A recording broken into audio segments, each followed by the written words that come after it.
Il y a beaucoup de confusion en ce moment. Actuellement, l'argent circule frénétiquement sur les marchés et je n'ai aucune certitude quant à notre avenir. Qu'est-ce que je viens de déclarer devant tout le monde? Je ne sais pas.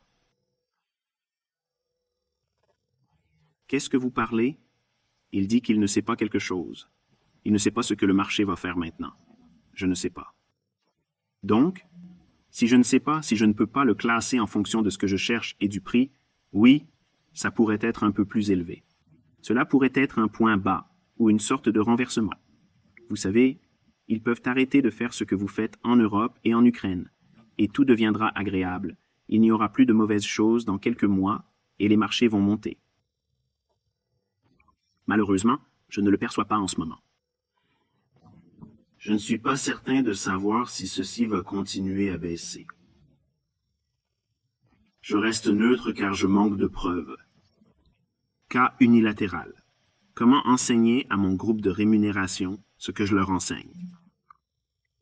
Si vous ne pouvez pas entrer dans votre graphique et énumérer une idée haussière et qu'il n'y a aucun moyen de l'encadrer comme une position baissière, en d'autres termes, si vous pouvez facilement communiquer dans votre analyse qu'elle peut aller plus haut, mais qu'il est vraiment difficile de la vendre pour une idée baissière, c'est une probabilité élevée.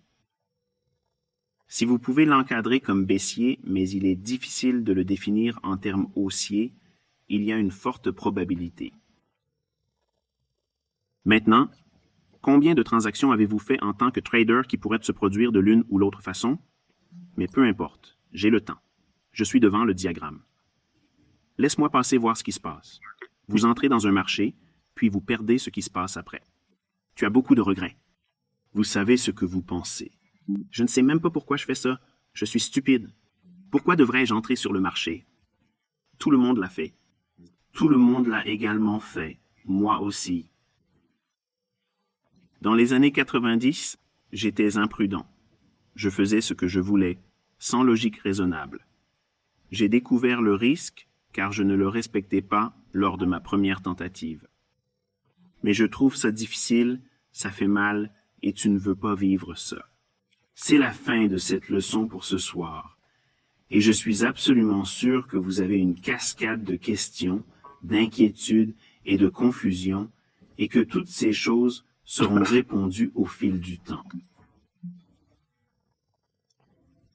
Prenez le temps de regarder des exemples avec moi et vous comprendrez avec le temps. Ce n'est pas quelque chose qu'on peut comprendre en une leçon. Ça n'arrivera absolument pas. Certains jeunes veulent mettre des commentaires. Je comprends ce que vous dites. Je l'ai vu 15 fois, n'est-ce pas? Je ne regarde pas ces messages et pense « Wow! » Je ne laisserai pas ces choses être publiées dans la section de commentaires. Je ne cherchais pas des informations qui me font flipper les cheveux. Je cherche juste quelque chose que j'aime. Je l'utiliserai si je pense que c'est non officiel pour la communauté. Mais si c'est quelque chose que je trouve intéressant ou utile, c'est celui-là. J'aime tous les commentaires. Et cela ne veut pas dire que tous ceux qui ne sont pas sélectionnés sont inutiles ou moins importants, car certains d'entre eux sont des questions. J'ai utilisé vos questions dans la façon dont j'ai enseigné, de sorte que je couvre beaucoup de ce que vous avez dit de base, et j'ai du mal à comprendre cela. Mais sachez que beaucoup de questions que vous avez posées seront répondues dans le cours normal des cours que je prévois pour vous. Ça ne ressemble peut-être pas. Il peut sembler que vous êtes ignoré, ou que je ne me soucie pas de votre question, ou que je l'évite parce que je n'ai pas de réponse. J'ai des réponses aux questions qui ne sont pas encore apparues dans votre esprit, mais vous devez vous détendre et laisser les choses se développer naturellement. Les gars, c'est un truc très technique, très technique. Vous n'avez pas besoin d'être si professionnel, mais on m'a demandé d'enseigner la structure du marché, et il y a beaucoup de gens, surtout sur YouTube, qui prétendent comprendre la structure du marché, et ils ne savent pas ce que vous faites. La seule chose que vous expliquez est ce qui se passe déjà dans le graphique des prix. Je vais vous montrer davantage de détails, y compris ce que j'ai déjà décrit à chacun de vous dans cette chaîne YouTube. Tout le monde sur cette chaîne YouTube est ici pour regarder mon aperçu de ce marché, et basé sur cette logique, il a bougé de 14 500 pips. Il y en a plus qu'assez. C'est un mouvement de prix très important et il se comporte exactement ce que je vous ai appris. Cela devrait être rassurant mais aussi amusant, parce que si je pouvais m'asseoir avec vous, ce n'est pas une cerise. Combien de fois ai-je fait des suggestions dans la section commentaires ou dans la vidéo de mon hashtag communautaire? Combien de fois ai-je dit quelque chose et cela n'a pas été réalisé? Ils ne sont pas cueillants de cerises. Ce que je vous montre est quelque chose basé sur la logique que je vous enseigne. D'accord, cela élimine donc la nécessité d'une foi aveugle. Ne me faites pas confiance uniquement parce que je suis ICT. Fiez-vous à ce que je vous ai enseigné et observez par vous-même dans le graphique pendant vos backtests et en suivant la diffusion en direct. C'est là que les preuves ont été trouvées. Parce que je peux le faire tous les jours, mais il y aura quand même des doutes. Les convaincus n'ont pas besoin de davantage d'assurance. Ils veulent juste apprendre. Voilà ce que je fais, je vous apprends. Je vous montre ce qui se passe exactement sur le côté droit du diagramme. Maintenant, à ce moment précis, je vous communique une leçon encore plus essentielle sur le moment de s'abstenir. Vous avez peut-être ouvert un compte et vous avez peut-être eu du temps devant votre graphique. Vous avez peut-être une idée, une forme de suggestion, que vous croyez que le marché va se comporter d'une certaine manière. Pour ma part, je n'y touche absolument pas. Je ne négocie pas le Forex. Je ne traite pas de contrats à terme. Je n'échange pas de crypto. Je n'ai jamais négocié de crypto-monnaie et je n'ai pas touché aux actions. Je ne touche pas aux obligations. Je n'effectue aucune transaction actuellement. Je vais laisser le reste de février se dérouler sans mon intervention. Il fait exactement ce que j'ai décrit pour vous tous. C'est un bon mouvement de prix. C'est logique et précis. Il ressemblait exactement à ce que j'avais décrit avant. Ce soir, je vous ai montré le principe intérieur derrière cela d'une manière très structurée et détaillée. En tant qu'élève sous mon commandement, votre enfance sera un obstacle pour vous de tout comprendre. Même mon groupe de mentors payés se gratte probablement la tête ce soir à cause des lacunes dans leur compréhension, parce que je n'ai vraiment introduit cela que pour la première fois. Ils l'ont fait, ils n'ont pas cela dans aucun cours, ils ne l'ont pas. Personne ne m'a vu enseigner.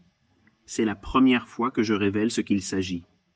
Que fais-je lorsque je regarde la structure du marché? De quelle façon ai-je encadré les aspects? J'utilise une approche de haut en bas, du quotidien à un horizon inférieur, mais j'utilise la logique de horizon supérieur et l'ordre des fichiers pour construire un horizon défini, un graphique horaire. En d'autres termes, je suis baissier parce que le graphique quotidien indique qu'il va tomber en dessous d'ici. Quand il monte ici, il tombe trop vite. Pourquoi le marché a-t-il même créé un pari juste? Pourquoi le marché monte ici? Étant donné que ce marché connaît un déclin unilatéral ici, il est en baisse. Il n'y a pas beaucoup d'aller-retour. Une bougie est tombée comme ça. Parce que c'est un bougie, c'est un jour, un intervalle. Il est sûrement envisageable, mais pas toujours sûr ni immédiat, qu'il pourrait retourner dans cette zone.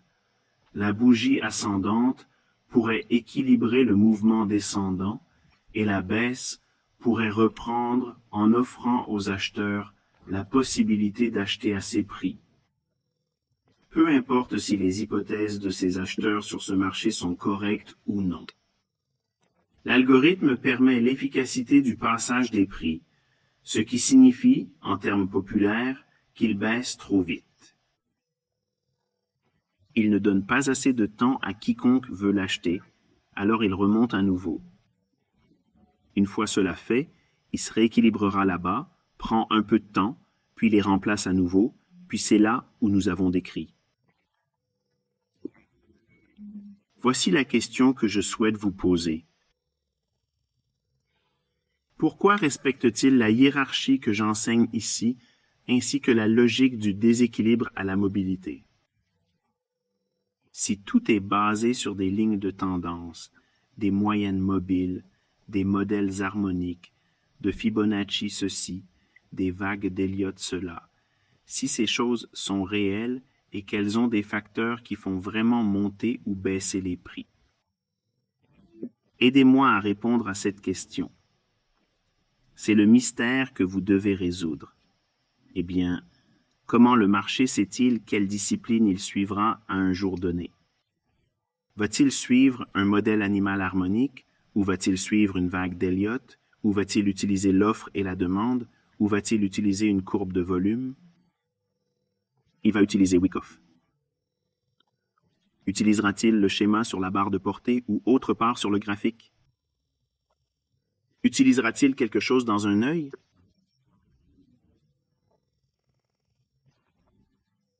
Vous comprenez le but? Toutes ces disciplines ne sont pas d'accord. Ils sont tous en désaccord les uns avec les autres. Une discipline va dire etc. Une discipline va dire etc. Alors, pouvez-vous expliquer comment peut-on déterminer quelle discipline choisir sur le marché pendant une certaine période ou journée spécifique? C'était des conneries. C'est ta religion personnelle et propre à toi. Si quelqu'un parmi vous partage ses points de vue similaires aux miens, cela signifie que vous êtes dans une position fondée sur la foi que ce que vous apprenez devrait fonctionner même s'il n'est pas basé sur ces aspects particuliers. Le marché réserve et génère ses bougies en suivant strictement deux principes spécifiques. La liquidité au-dessus de l'ancien plus haut pour un stop d'achat et en dessous de l'ancien plus bas pour un stop de vente ou pour rééquilibrer ou créer un déséquilibre sur le graphique. C'est donc le déséquilibre, le rééquilibrage, la lutte pour la liquidité. Voilà. Il ne fait rien d'autre. L'algorithme ne regarde pas les modèles harmoniques. Il ne pense pas, eh bien, vous savez, je n'ai pas utilisé les modèles chauve-souris depuis un moment, alors allons les rendre fous. Ils ne pensent pas que je veux leur faire très peur et créer une sorte de motif de requin très menaçant. C'est stupide. C'est stupide. Je sais que certains d'entre vous échangent comme ça. D'accord? Je ne voulais pas te moquer. Je vous demande simplement d'être très critique sur ce que nous faisons en tant que commerçants et à quel point la politique a un impact lorsque vous enlevez toutes ces choses. Et on dirait que je suis partial parce que c'est ce que je t'ai appris, mais perdre ce que je fais. J'abandonne des millions de dollars chaque année pour enseigner ici gratuitement. Je pourrais encore gagner des millions. Beaucoup d'entre vous demandent encore. Puis-je rejoindre votre page? Non, tu ne peux pas rejoindre. Soyez heureux. J'enseigne. J'enseigne le mentor ici. S'il vous plaît, qu'est-ce que ça va me servir? Je suis déjà assez riche et je sais déjà comment négocier. Beaucoup de gens aiment mon travail. Je n'ai pas besoin de faire ça. J'aime juste ça. Alors, pourquoi le marché est-il si remarquablement précis et cohérent dans les concepts que j'enseigne? C'est peut-être en raison de la nature même du marché. Il se pourrait bien que ce soit parce que c'est un algorithme sophistiqué. Je vous laisse décider. Profitez de votre week-end, restez en sécurité et je vous contacterai mardi.